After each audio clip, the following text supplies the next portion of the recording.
Hello दोस्तों, कैसे हैं आप सब। शाइनिंग स्टार सक्सेस पॉइंट तडागात में आप सभी का स्वागत है।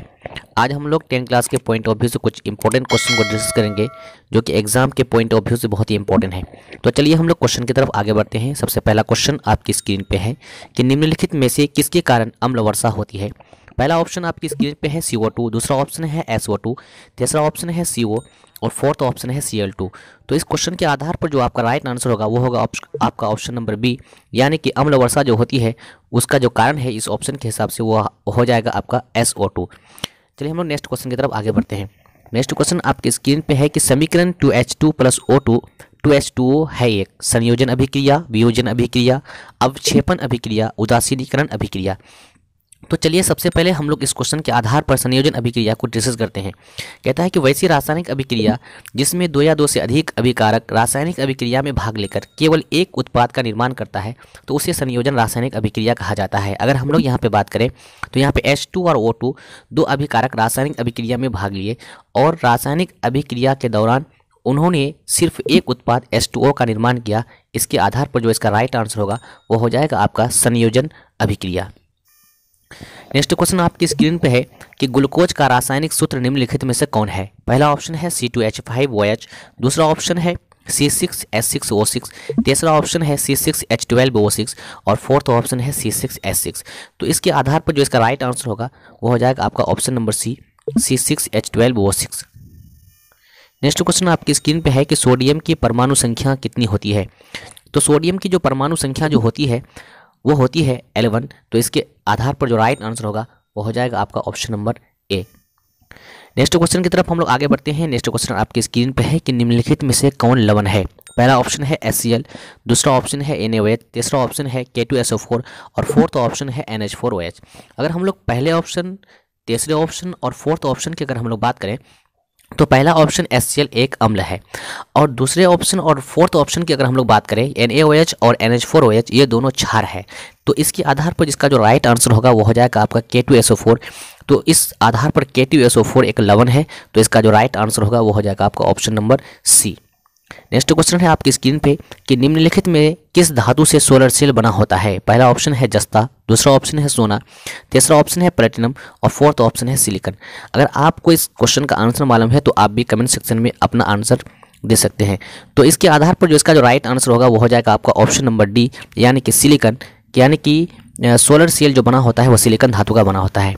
नेक्स्ट क्वेश्चन आपकी स्क्रीन पे है कि निम्नलिखित में से सबसे भारी धातु कौन सी है। पहला ऑप्शन है लिथियम, दूसरा ऑप्शन है यूरेनियम, तीसरा ऑप्शन है सीजियम और फोर्थ ऑप्शन है आयरन। इस ऑप्शन के हिसाब से अगर हम लोग बात करें तो इसका जो राइट आंसर होगा वो होगा यूरेनियम। वैसे तो सबसे भारी जो धातु होती है वो होती है ऑस्मियम। नेक्स्ट क्वेश्चन आपकी स्क्रीन पे है कि किसे रासायनिक दूध कहा जाता है। पहला ऑप्शन है उद्दीपक, दूसरा ऑप्शन है पाचक रस, तीसरा ऑप्शन है हार्मोन और फोर्थ ऑप्शन है आवेग। तो इसके आधार पर जो राइट आंसर होगा वो हो जाएगा आपका हार्मोन। हार्मोन को रासायनिक दूध कहा जाता है। नेक्स्ट क्वेश्चन आपकी स्क्रीन पे है कि रासायनिक अभिक्रिया में भाग लेने वाले पदार्थ को क्या कहा जाता है। पहला ऑप्शन है अभिकारक, दूसरा ऑप्शन है उत्पाद, तीसरा ऑप्शन है अभिक्रिया एवं उत्पाद दोनों और फोर्थ ऑप्शन है इनमें से कोई नहीं। तो रासायनिक अभिक्रिया में जो पदार्थ भाग लेता है उसे अभिकारक कहा जाता है। तो इसके आधार पर जो राइट आंसर होगा वो हो जाएगा आपका ऑप्शन नंबर ए, यानी कि अभिकारक। नेक्स्ट क्वेश्चन आपकी स्क्रीन पे है कि टूथपेस्ट कैसा होता है। पहला ऑप्शन है अम्लीय, दूसरा ऑप्शन है क्षारीय, तीसरा ऑप्शन है उदासीन और फोर्थ ऑप्शन है इनमें से सभी। तो टूथपेस्ट जो होता है वो होता है क्षारीय प्रकृति का। तो इसके आधार पर जो राइट आंसर होगा वो हो जाएगा आपका option number B. Next question आपकी स्क्रीन पे है कि जिप्सम का रासायनिक सूत्र क्या होता है। पहला ऑप्शन है CaSO4 × 2H2O, दूसरा ऑप्शन है पहला ऑप्शन है CaSO4 × H2O, दूसरा ऑप्शन है CaSO4 × 2H2O और तीसरा ऑप्शन है CaSO4 × 10H2O और फोर्थ ऑप्शन है इनमें से कोई नहीं। तो अब जिप्सम का जो रासायनिक सूत्र होता है वो होता है CaSO4 × 2H2O। इसके आधार पर जो इसका जो राइट आंसर होगा वो हो जाएगा आपका ऑप्शन नंबर बी। लेकिन प्लास्टर ऑफ पेरिस अगर पूछता तो इसका जो रासायनिक सूत्र होता वो होता CaSO4 × ½ H2O। आप ध्यान रखिएगा। नेक्स्ट क्वेश्चन आपकी स्क्रीन पे है कि जिंक तथा सल्फ्यूरिक अम्ल के बीच अभिक्रिया से निम्नलिखित में से कौन सी गैस निकलती है। अब देखिए सबसे पहली बात आप समझिए, जब किसी धातु का अभिक्रिया किसी अम्ल से कराया जाता है तो उस धातु का लवण प्लस हाइड्रोजन गैस बाहर निकलता है। तो इसके आधार पर इसका जो राइट आंसर होगा वो हो जाएगा आपका ऑप्शन नंबर सी, यानी कि H2।